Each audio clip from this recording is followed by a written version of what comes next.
What's going on? What's going on, y'all? You know who it is. You know what it is, man. It's your boy Big June. I'm back with it. Here with another episode of Big June Sports Talk, man. Where sports discussion becomes sports debates and so on and so on, man. Where we discuss the good, the bad, and the ugly. Everything and anything in the sports world, I touch on this platform, man. So before I get this episode off, let me apologize in advance if you do hear the AC in the background, but your boy Big June lives in the sunshine state of Florida, man, and it gets real hot out here, even in February. So again, I apologize if you do hear the AC in the background during this episode. You know, there's a lot of things going on in the sports world, a lot of good, bad, and ugly, and we touch on certain things on this platform. And right now, you know, I promise you guys the Darren Sharper episode, Safety in the Box, and I'll get into that. I got that in the stash. But right now, I felt more compelled to drop an episode on the GOAT, Tom Brady, who officially announced his retirement once again for the National Football League, right?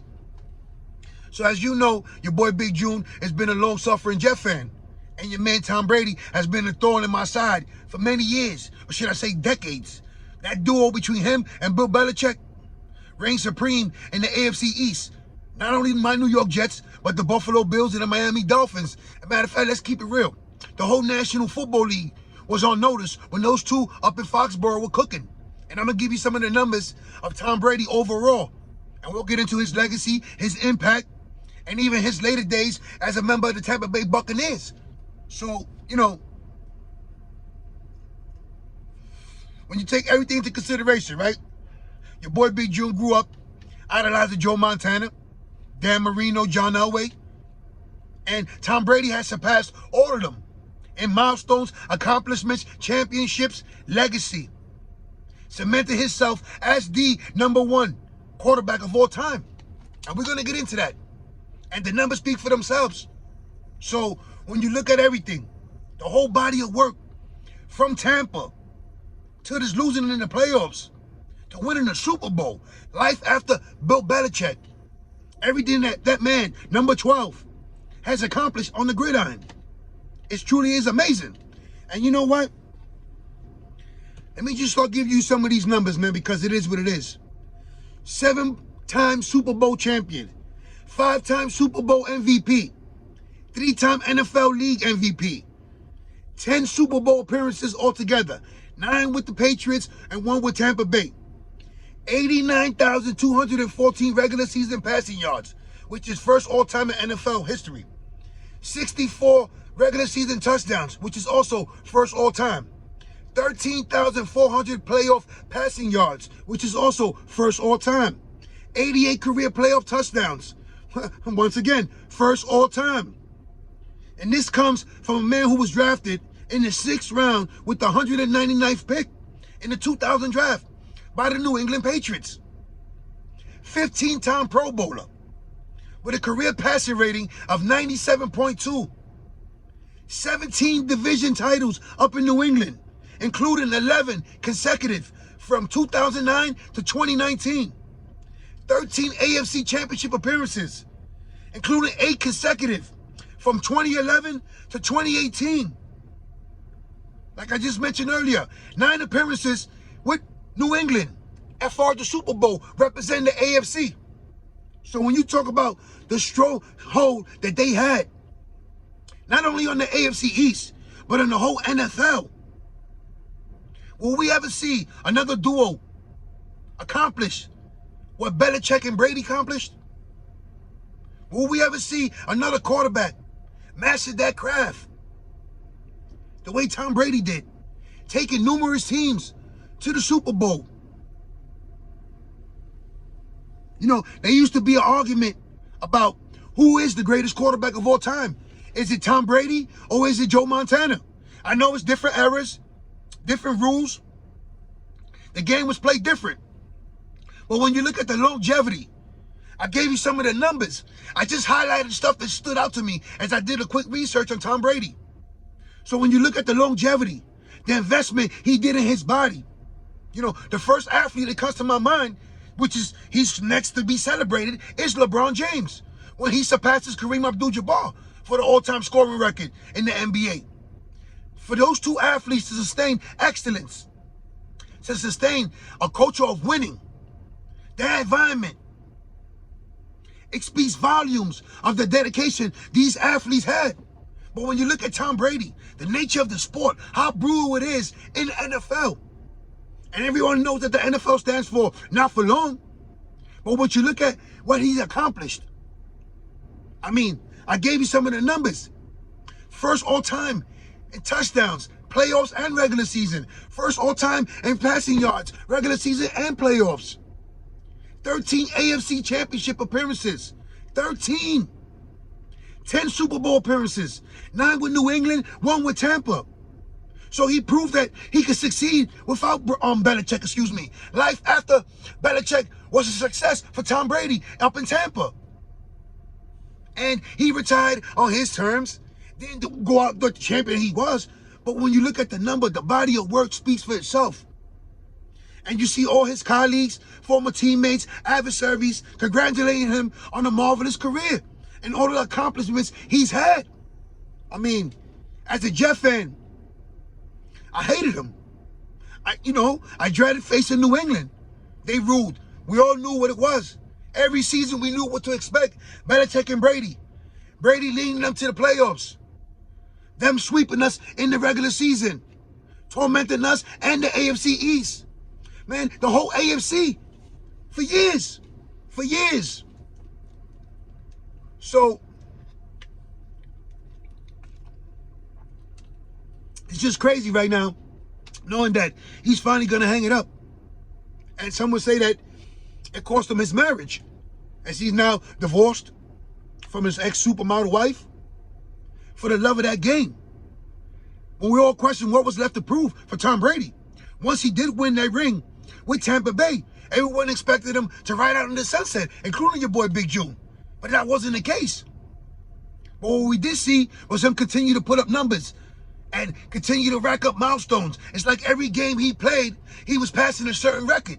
Or he was breaking a record or a mark held by someone. Drew Brees, Peyton Manning, whatever the case might be. It felt like every week was must-see TV when it came to Tom Brady.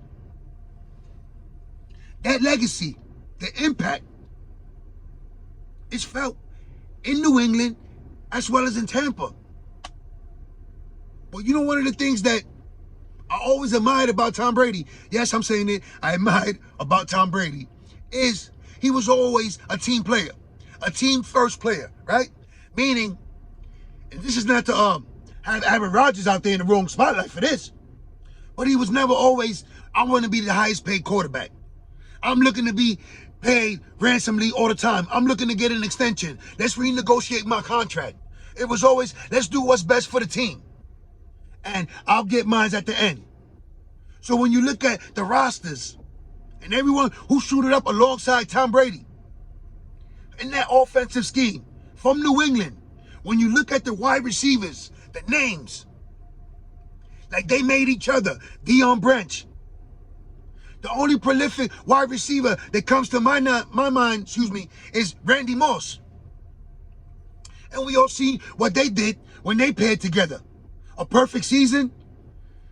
So, will you see what he worked with some of these athletes, some of these players getting drafted and becoming household names under Bill Belichick and Tom Brady's watch, right? From Rob Gronkowski, like I mentioned, Deion Branch, Amendola, Julian Edelman. None of these guys were like first-round picks or household names coming out of college, but yet found success. And even the Chris Hogans, yeah, I'm saying it, the Aaron Hernandez, the countless running backs, they got paid courtesy of Tom Brady. It is what it is. It truly is remarkable when you look at the whole body of work. So when he had his chance, and when he did leave New England, and he scoured through the league to see what kind of roster fit his talent set, and he ended up choosing Tampa Bay, he rewarded Tampa Bay for their faith in him with a championship. And they ran it back, and even Gronk joined in the festivities. Who didn't want to play with Tom Brady? The ultimate competitor. As a teammate, you love him.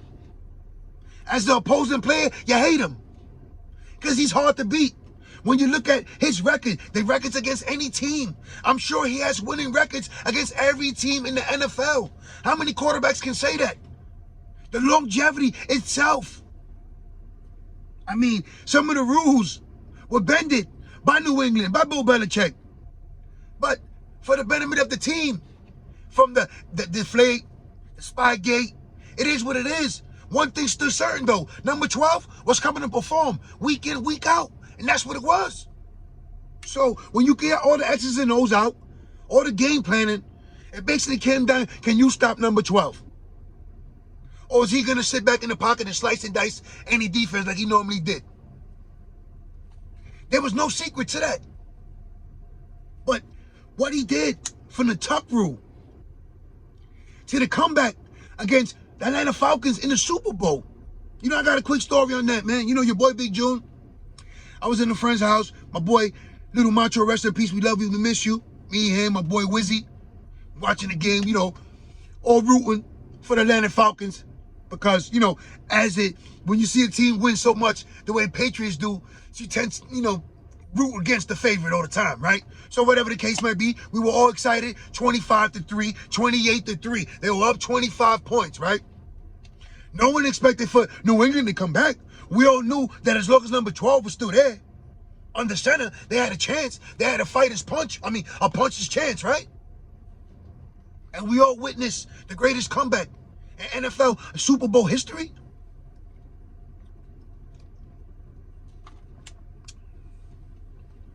Now, even in his defeats in the Super Bowl, when you look at the numbers against the Philadelphia Eagles, if you take away the strip sack, Tom Brady's numbers were phenomenal in that Super Bowl. And the two matchups against the New York Giants and Eli Manning, when you look at Eli Manning getting the Super Bowl MVP and leading the Giants to a winning drive, that was courtesy of Tom Brady marching down the field as well and leading the Patriots to the drive, which supposedly will be the winning drive, but that move. The point I'm trying to make is, no matter what it looked like, even in the losing calls, Tom Brady was putting up numbers. He was still producing. He was still getting touchdowns. He was still moving the ball, moving his team down the field. So, again, if I got to go ring up some of the numbers again, I mean, what else could I say about this man? In all honesty, he should have retired after he won the Super Bowl with Tampa. There was nothing else to prove. However, the competitor in him, that chip on his shoulder, see, that's one thing that he used to fuel his career. Being selected in the 6th round, the 199th pick, being a backup in the University of Michigan, everything that was stacked against him, leading up to him upsetting the St. Louis Rams in his first Super Bowl appearance. And that Super Bowl appearance against the Rams, no one expected them to even compete or to be even in the game, late in that game, having a situation, having a chance to win the Super Bowl the way they did. And that started the legend of Tom Brady. So when you look at some of the Super Bowls, right, you would say, like, and even the one against Seattle, right? And we all know that Seattle should have ran that ball. Should have ran that ball. And you never gave this guy a chance. As long as number 12 was back there for New England, you always had to hold your breath. You right? Cross your fingers, hope that, you know, he blows it. That matchup against Seattle, Brady did what he had to do. It is what it is. That Super Bowl cost me, what was it, 2 fudge surprise and a couple of ramen noodle soups on Rikers Island. It is what it is, man. But again, everyone knew not to bet against Tom Brady. Betting against Tom Brady was like suicide. You were better just throwing your money in the air, going to the strip club and making it rain.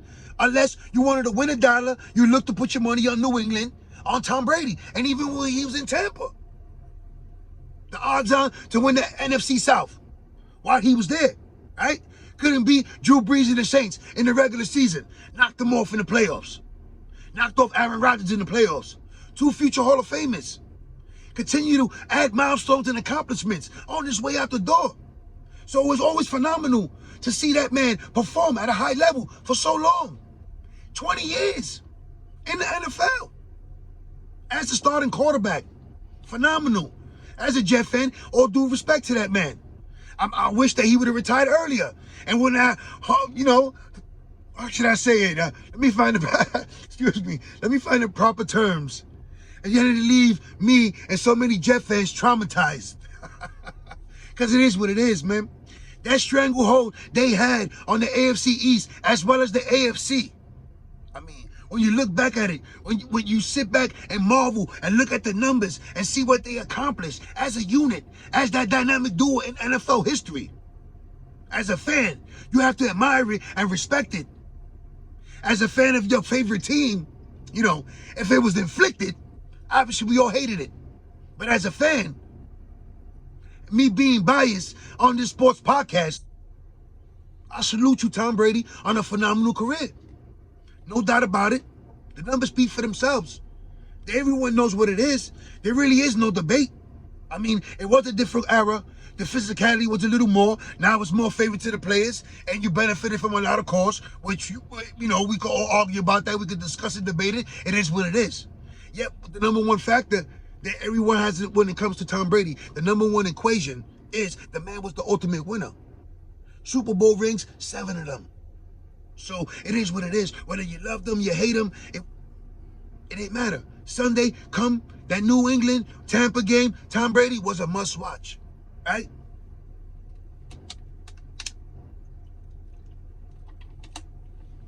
Now, like I mentioned earlier in the episode, a lot of his former teammates and colleagues, adversaries throughout the years, coaches, owners, have all wished him well and congratulated him on a great, marvelous career, right?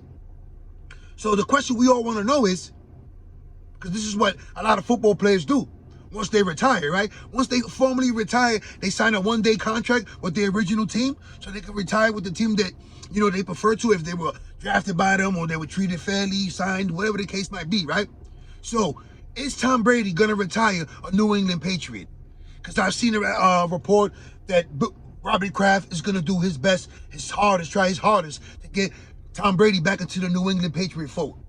For him to retire as a New England Patriot. Which, you know, I have no problems with that. We all know that Tom Brady is Mr. Patriot. So I'm looking forward to seeing him retire as a Patriot. And, you know, again, saluting you on a marvelous career. Wish you would have retired a little earlier and not abuse my New York Jets the way you did for so many years. But it is what it is, right? As a fan, you know, just seeing the longevity, the sustaining excellence. I mean, it's crazy. When you look at it, the comparisons, it's only really one that you can compare Tom Brady to right now, and that's LeBron James, because they've been playing at a high level for so long. I mean, it's like you could pencil them in. Okay, Tampa, they'll win the NFC South. Tom Brady's there. As long as he stay healthy, they're getting in. Right? As long as LeBron James is healthy, the Lakers will get in. Whether it's the play-in or playoff C spot, right? It is what it is. But to sustain that excellence for so long, to command the locker room, to command excellence from your teammates, to get that respect, those words, his actions on the field, his play was phenomenal. I mean, it is what it is. As a fan, I respect it. I respect everything he's accomplished. As a New York Jet fan, yes, I despised him for so many years, but we all know why. But again, this isn't about me, how I feel about Tom Brady. This is me giving him his flowers while he's alive. Me respecting and giving the facts and saying the facts and just stating the facts. It is what it is. This man is the greatest quarterback in NFL history. There's no ands, no buts, and no other ways to go about it. The numbers speak for themselves. I mean, 7-time Super Bowl champion, 5-time Super Bowl MVP, 3-time NFL League MVP, all-time leader in passing yards, regular season, playoffs, touchdowns, regular season, and playoffs. 17 division titles, 11 consecutive, 13 AFC championship appearances, 8 consecutive.